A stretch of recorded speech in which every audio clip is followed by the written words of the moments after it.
ಸತ್ ಹಾಗೆ ಮಲ್ಕೊಂಡಿರ್ತೀರಿ, ಆದ್ರೆ ಸತ್ತಿರೋದಿಲ್ಲ.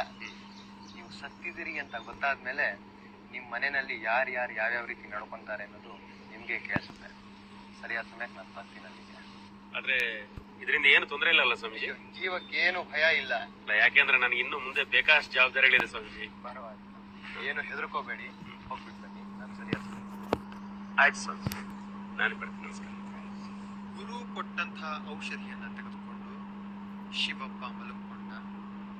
ಅವನು ಸತ್ತು ಹೋಗಿದ್ದಾನೆ ಅಂತ ಅವರ ಮನೆಯಲ್ಲಿ ಎಲ್ಲರೂ ದುಃಖ ಪಡ್ತಾ ಇದ್ದಾರೆ. ನಾನೇನ್ ಮಾಡ್ಲಿ? ಸಮಾಧಾನ ಮಾಡ್ಕೊಳ್ಳೆ ತಾಯಿ, ಸಮಾಧಾನ ಮಾಡ್ಕೊ. ನನ್ ಕರ್ಮ ಇನ್ನ ಸವನಿಲ್ಲ, ನಾನು ಪಾಪಿ. ಆ ದೇವ್ರು ನನ್ನ ಕರ್ಕೊಳಕ್ ಬದಲು ನನ್ ಮಗನ್ನ ಕರ್ಕೊಂಡ್ ಬಿಟ್ಟಿದ್ದಾನೆ. ಪಾಪಿ ಮುಟ್ಟೆ ಮಗ. ಮಕ್ಕಳಿಗೋಸ್ಕರ ನೀನ್ ಸಮಾಧಾನ ಮಾಡ್ಕೊಳ್ಬೇಕಮ್ಮ. ನೋಡಿಲ್ಲಲ್ಕಮ್ಮ,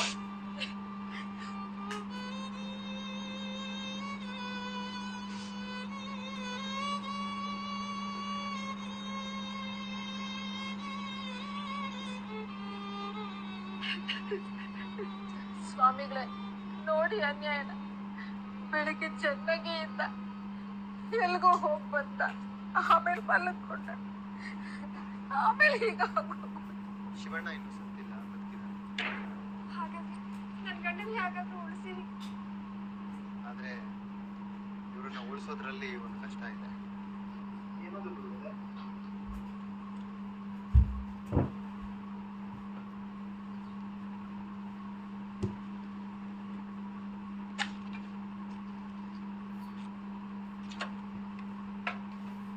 ಇದನ್ನ ನೀರಲ್ಲಿ ಕದಡಿ ಕುಡಿಸಿದ್ರೆ ಇವ್ರು ಬದುಕ್ತಾರೆ. ಅಷ್ಟೇ ತಾನೇ, ಕೊಡಿ, ನಾನ್ ಕೊಡಿಸ್ತೀನಿ. ಅಲ್ಲೊಂಚೂರು ನೀರ್ ಕೊಡಿ.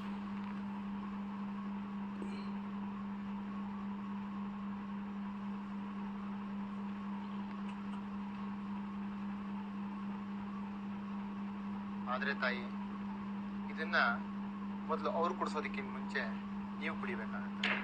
ಅಷ್ಟೇ ತಾನೇ, ನಾನ್ ಕುಡಿತೀನಿ. ಆದ್ರೆ ಸ್ವಲ್ಪ ಕಷ್ಟ ಇದೆ. ಇದನ್ನ ಮೊದಲು ನೀವು ಕುಡಿದ್ರೆ ನೀವು ಸಾಯ್ತೀರಿ, ಆಗ ಮಾತ್ರ ಅವ್ರು ಬದುಕ್ತಾರೆ. ಒಂದು ಜೀವ ತಗೊಂಡ್ಮೇಲೆನೆ ಇನ್ನೊಂದು ಜೀವ ಕೊಡೋದು ಈ ಔಷಧಿಯ ಸತ್ವ. ಈಗ ಹೇಳಿ, ಕುಡಿತೀರಾ?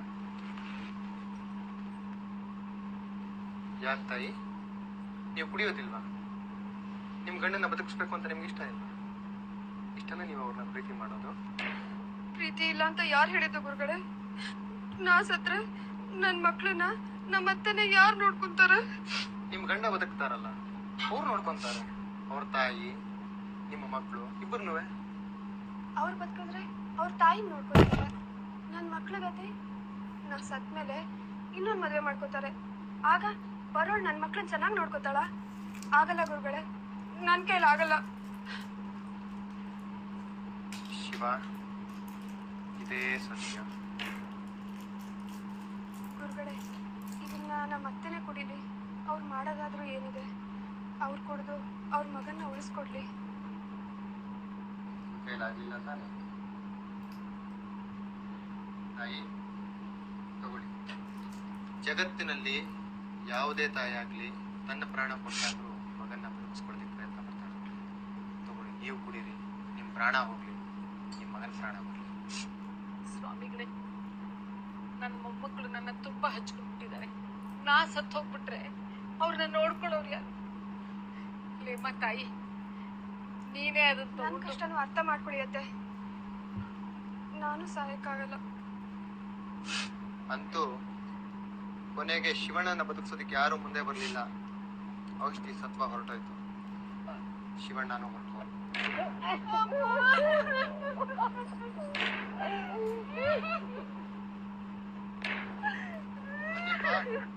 ಇನ್ನೂ ಪ್ರಯೋಜನ ಇಲ್ಲ, ತಗೊಂಡು ನಡೀರಿ.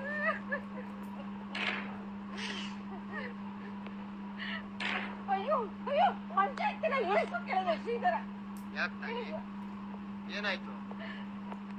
ಮಗನೂ ಹೊರಟದ, ನನ್ ಗಂಟೆ ನೆನಪಾಗದು ಒಂದೇ ಇರೋದು. ತಾಯಿ, ಮಗನೇ ಹೋದ್ಮೇಲೆ ಮಂಚಕ್ಕೆ ಯಾಕೆ ಒದ್ದಾಡ್ತೀರಿ? ತಗೊಂಡ್ ಬಂದ್ರಪ್ಪ, ಬನ್ನಿ.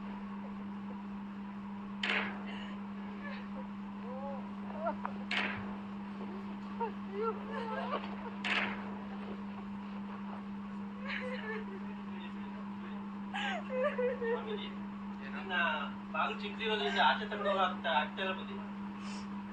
ಚೌಕಟ್ನ ಒಡೆದಾಕ್ಬಿಡಿ, ಅವಾಗ ತಗೊಂಡ್ ಹೋಗ್ಬೋದು. ಅಯ್ಯೋ ಬೇಡ ಬೇಡ, ಬಾಗ್ಲು ಮಾತ್ರ ಮುರಿದು ಹಾಕ್ಬೇಡಿ. ಅವ್ರು ಬೇರೆ ಇಲ್ಲ, ನನ್ ಕೆಲ್ ಸರಿ ಮಾಡ್ಸಕ್ಕಾಗಲ್ಲ. ತಾಯಿ, ಮಂಚದಿಂದ ದೇಹ ನಡೆಸೋದಿಕ್ಕಾಗೋದಿಲ್ಲ. ಮಂಚದಲ್ಲೇ ಇರಬೇಕು.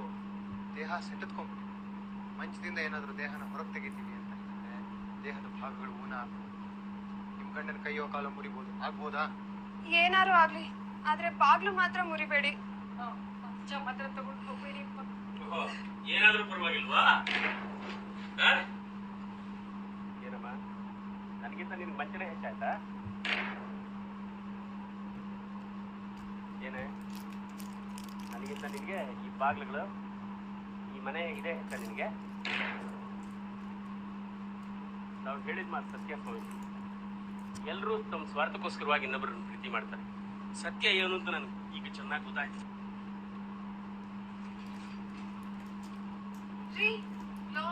ಶಿವು, ಶ್ರೀರಾಮಕೃಷ್ಣರು ಹೇಳ್ತಾರೆ, ಜಗತ್ತಿನ ಜನ ಎಲ್ಲಿಯವರೆಗೆ ತಮ್ಮ ಸ್ವಾರ್ಥವನ್ನ ಈಡೇರಿಸಿಕೊಳ್ಳೋದಕ್ಕೆ ಅಡ್ಡಿ ಆಗುವುದು